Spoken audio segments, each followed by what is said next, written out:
Former White House Chief of Staff, ex-mayor of Chicago, and all-around amazing reader, Rahm Emanuel, is still a vocal force in politics with no shortage of opinions about the State of the Union. So please welcome back Rahm Emanuel.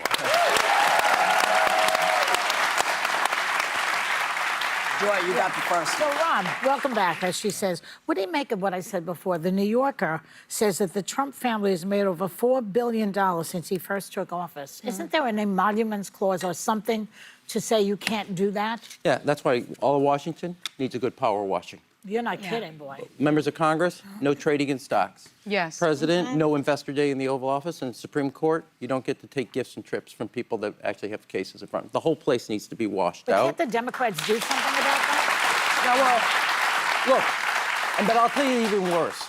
The president's sons are investors in these prediction markets. Yes. And you have kids from Peoria, Illinois, Portsmouth, New Hampshire. They're risking their lives at the request of not the request, the command of the commander-in-chief. And there's little Nepo babies from Palm Beach making money while other kids risk their lives. Yeah. That is what's wrong with Washington. Yeah. And that this country needs to get a good 2x4 upside their head and get focused on what we got to get done. I know. But the money is, we have normalized, all of us, corruption as normal. And it is not normal. The American people know that. But I should think that his MAGA base would be furious about something like that, since they're paying $4 or $5 for a gallon of gas. You're going to see it this November. Well, and I want to ask you a little bit about the partial shutdown we're going through. So you've got funding ICE is at the root of the shutdown right now. Democrats want reforms like no masks, added body cameras, and are being accused of holding the government hostage during a time of heightened security threats. House Republicans are asking for an additional $10 billion in funds on top of the nearly $75 billion ICE already received in the big, beautiful bill. They even rejected a bill that the Senate Republicans passed, voted for unanimously, that didn't include the extra $10 billion. So that would have been that carve out. So which party do you think gets the blame for this shutdown? Yeah, well, big surprise, hold on. They all get out of town, and you can't get out of town. Yeah. That tells you what's wrong with that. Don't you think that Lindsey Graham should have at least offered to take the Vance children to Disneyland if he went with them? I mean, my God, you're going to Disneyland. Here's 3 kids. Take them with you. Let's see how your babysitting services are. I mean, to me, this tells you, and this is also a problem. ICE gets $78 billion. Kids that want to go to college, Pell Grants, half that money. Now, I'm rather invest in somebody going to college than building detention centers. It's either detention centers or education centers. And that's why I put together this whole idea of the community colleges. I went to La Crosse, Wisconsin. I went up in New Hampshire, in Franklin School. Our community college, 1,200 of them. 40% of Americans go there, work full-time, and they go to schools. Right. You know, those are the people that are not seen by Washington, not heard by Washington, and not respected by Washington. Invest in those schools that are giving kids free college classes in high school. I saw that in Franklin, New Hampshire yesterday. They got 40% of their kids are graduating college credit. 2 young women whose parents didn't go to college said, because I have confidence now, I'm going to go to college and I'm going to go to a degree. Invest in the education, not detention. But they don't want that. Well, they want he calls, I love the poorly educated. They've got it. Well, there is some money in those detention centers as well. $38 billion to detain people, and yet you know what we spend on community colleges from the federal government? $2 billion. Now you tell me which is better for America's future, that detention center or that education? Correct. And every school, every part of the country rather, has a community college or technical school. I'm going to go to South Carolina to see what they've done to recruit auto industry. That's the future of America. Breaking news, you invest in American people, they win. You don't, they don't. And we should make them the priority. Let me ask you this, because we're now a month into This what... feels like the Emanuel dinner table. I'm so excited. It is. We are now... All I'm missing is talking with my mouth full.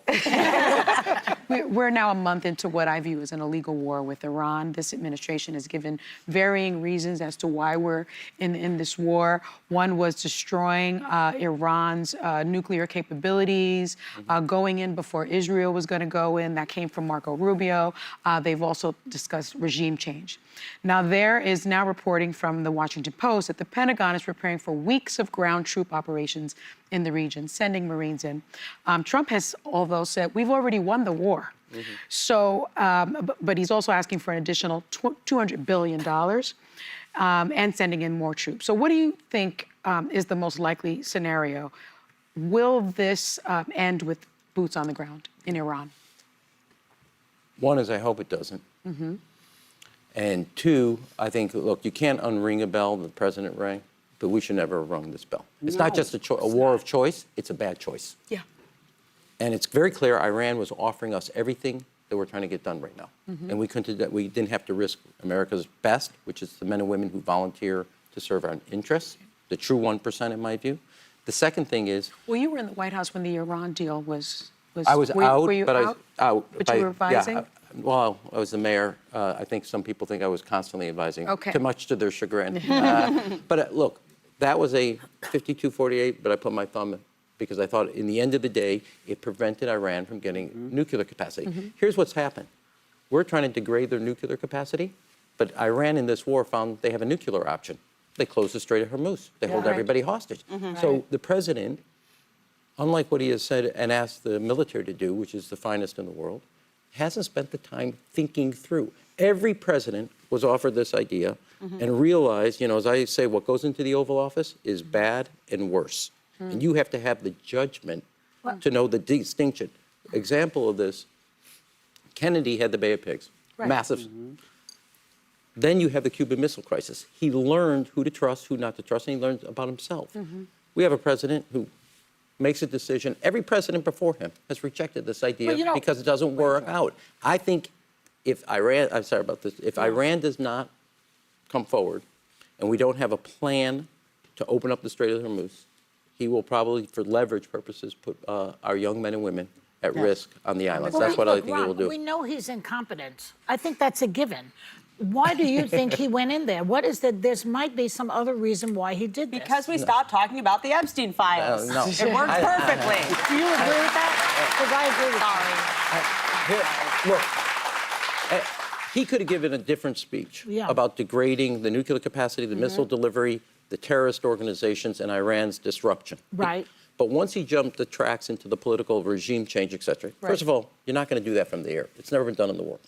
Second is, I think, he's made a decision that, and I think somebody went to talk to him, or maybe he did in the morning when he's shaving. I got rid of Venezuela. I'm about to get Cuba. I'm going to do this. And he says, this is my road to Mount Rushmore. Because there is you could have done everything they were offering. But it also keeps people off of the economy. It keeps people off the Epstein files. Yeah. I think all we're talking about is Iran, Iran, Iran now. I think this is just my view. Yeah. You have a president that, this is not breaking news, so don't ever put the seatbelts on, who's a narcissist. Yeah, we know. Okay, yeah, well, we know. So what would appeal to a narcissist? I think he thinks, okay, I'm going to take the three biggest problems that have been facing America, they're not the biggest, and I'm going to get rid of them. And that's what he was thinking of himself in history. Second terms, every president walks from the East residence to the Oval Office. They pass 3 oils of Washington, 2 of Lincoln, X of Truman, X of Roosevelt. I mean, my view, you want to help the president? Take all those down and put Tyler, Buchanan, Pierce, all the bad, because by the time they get to the Oval Office, their head is exploding about themselves. So, and I think he thought of himself in history. And now we're going to pay a massive price. Not only $200 billion.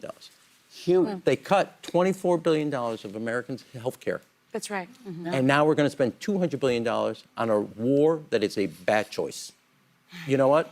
To govern is to choose. We made a bad choice. I'm going to pivot to please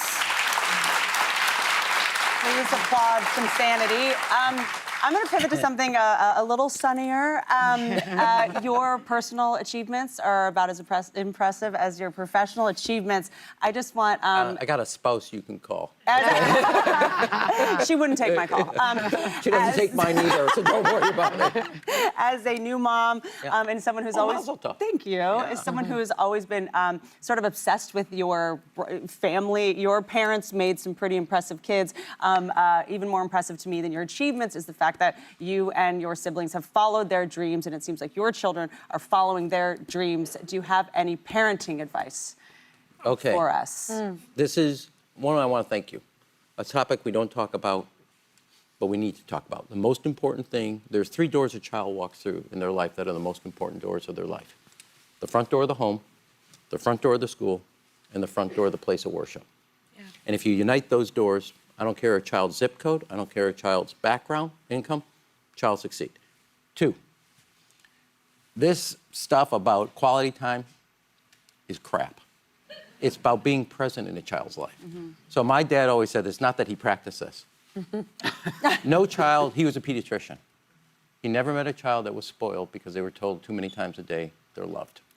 I tell my children, before I got here, everyone got either a text or a phone call or a voicemail.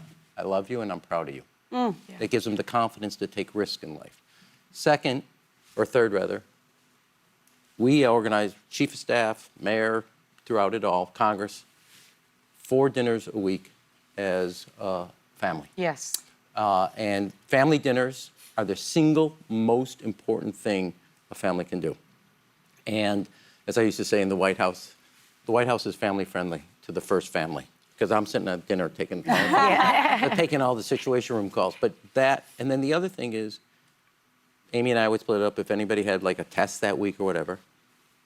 Just lay on their bed and read and be present. And just being present in a child's life, not quality time, not trying to buy their love, but being I do that all the time. I know. Yeah, but you're a grandma. But you're different. paying wholesale. I'm talking about retail, okay? But the truth is, if you're present, and look, the hardest thing we do, we all know this, the famous Mark Twain quote, at 12, I concluded my father was a fool. Right. By 21, I was shocked what he learned in only, 8 years. You're going to replicate things. So I hated the summer reading list. I hated it. Yeah. My kids now all grew up. June 5th, 3 books on the board. Yep. And then you have to lead a dinner conversation in August About the book. one of the books that you liked. Thank God for Cliff Notes. Yeah. Thank God for Dr. AI because he's unbelievable. Or and she's, Audible. Yeah. But we did that reading list, and we still, to this day, they're all grown up. Wow. And if I start talking about them, I'll start crying. So let's Don't just start put this crying. up. So No, I'm no, gonna I'm say, going to start you crying. just have Crying. to come back. You have to come back and spend time with us. The kids, we don't talk about it. Agree. But family is the It's most everything. important Most important. institution we have, and we got to invest in it, not degrade it. All the time.